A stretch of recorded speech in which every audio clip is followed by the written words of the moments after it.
This is not a test. This is rock and roll. Time to rock it from the Delta to the DMZ. Is that me or does that sound like an Elvis Presley movie? Viva Danang. Oh, viva Danang. Danang me. Why don't they get a rope and hang me? Hey, is it a little too early for being that loud? Hey, too late. It's 0600.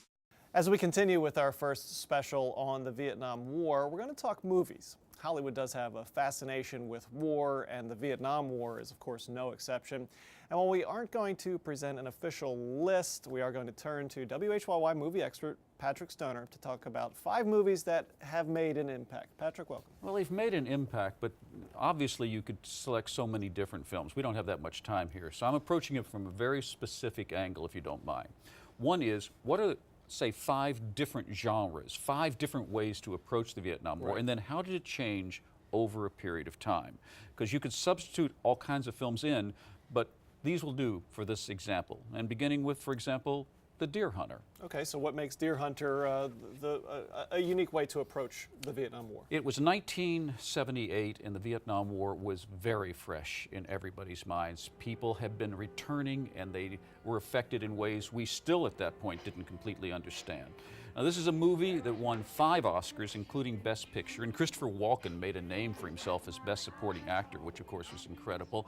But in addition to that, well, it was about a group of people who were one way at the beginning of the movie and then went through a very dramatic episode involving Russian roulette as prisoners of war. They came back completely changed, and that was true of so many people in America in 1978. And therefore, post-traumatic stress syndrome, which wasn't talked about as much then, became a very important thing after that. And it's at a similar time frame, just a couple of years later, I guess, Apocalypse Now. 1 year later, Apocalypse Now, very different kind of film. This was Francis Ford Coppola. It only won 2 Oscars, and those were in the area of cinematography and sound, although there were various nominations, especially for Robert Duvall as Best Supporting Actor. But Francis Ford Coppola was the director, and he had just come off the biggest success you could possibly have, Godfather 1 and Godfather 2. So basically he had carte blanche to go and cover Vietnam in the way he wanted to.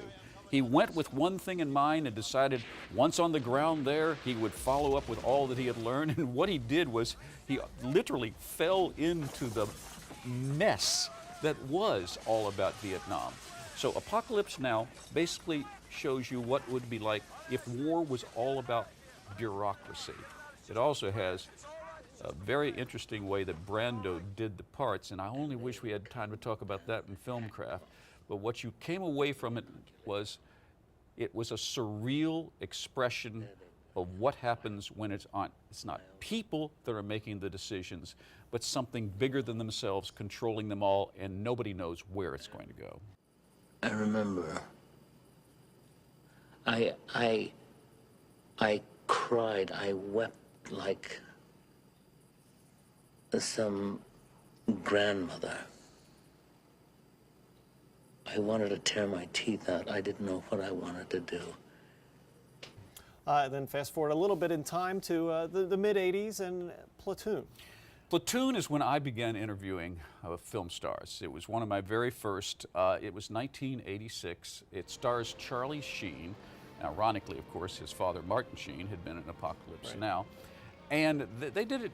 This is Oliver Stone now, who was very much against the war, but who had fought in Vietnam. So in terms of apparently, from what I'm told, is the way it felt in battle out there where you weren't sure who was firing at what or when or what, anything, it really captures that. But he was very much against the war, so it's also a tale of good and evil, the 2 sergeants, and they, of course, were Defoe and Berenger.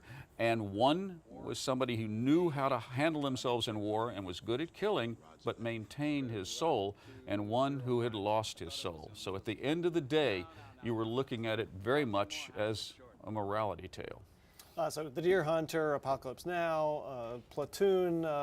Then we have on this list, as not necessarily ranked in any sort of order, but just representative of films telling the story of Vietnam, a very different film in Good Morning Vietnam. 1 year later than Platoon, 1987, Good Morning Vietnam.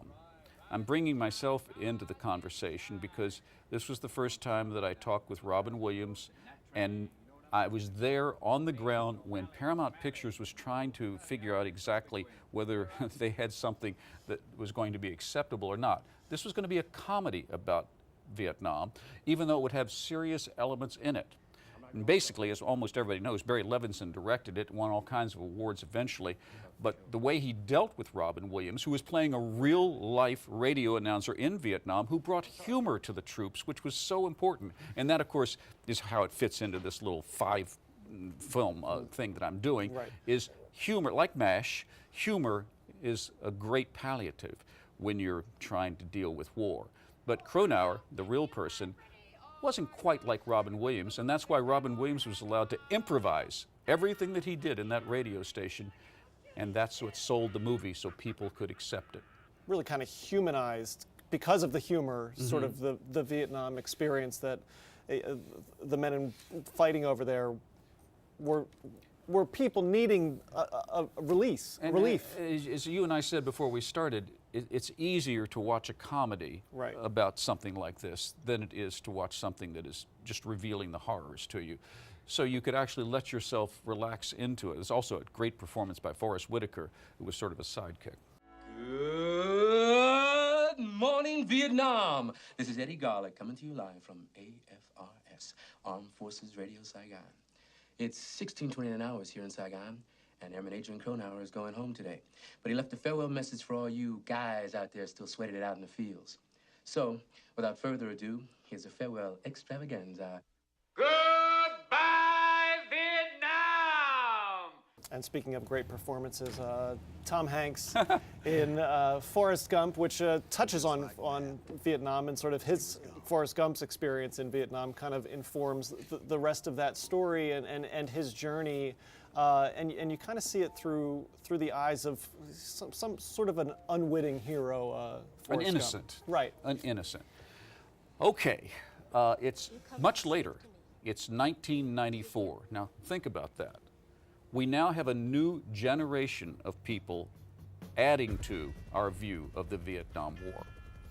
When I saw Forrest Gump going out to do the interviews, it was 3 weeks before it opened, and I remember saying to the studio people, well, it's an amazing film, but how are you going to get, I don't know how you describe this. You can't even, there's not a one-sentence description of what this movie is Right. like. How are you going to get people to go see it? And they said, we've been talking about that for months.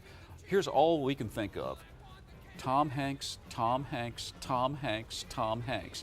And that's how they sold it to the American public. If you remember, well, you might not, but we remember that all of the ads were a sequence of Tom Hanks with the box of chocolates and blah, blah, blah, blah. What you have here, though, is an innocent dealing with the reality all around. Not just Vietnam, that's just one part of the story, but the world as it is. What would it be like if we came to it as almost a completely blank slate? Would we even influence anything? Well, in the fable that you're watching, yes, you do influence it. Right. But in real life, maybe we all come to war beginning as innocents and come out of war changed, if we come out of it at all. What just happened? You got shot. Then Bubba said something I won't ever forget. I want to go home.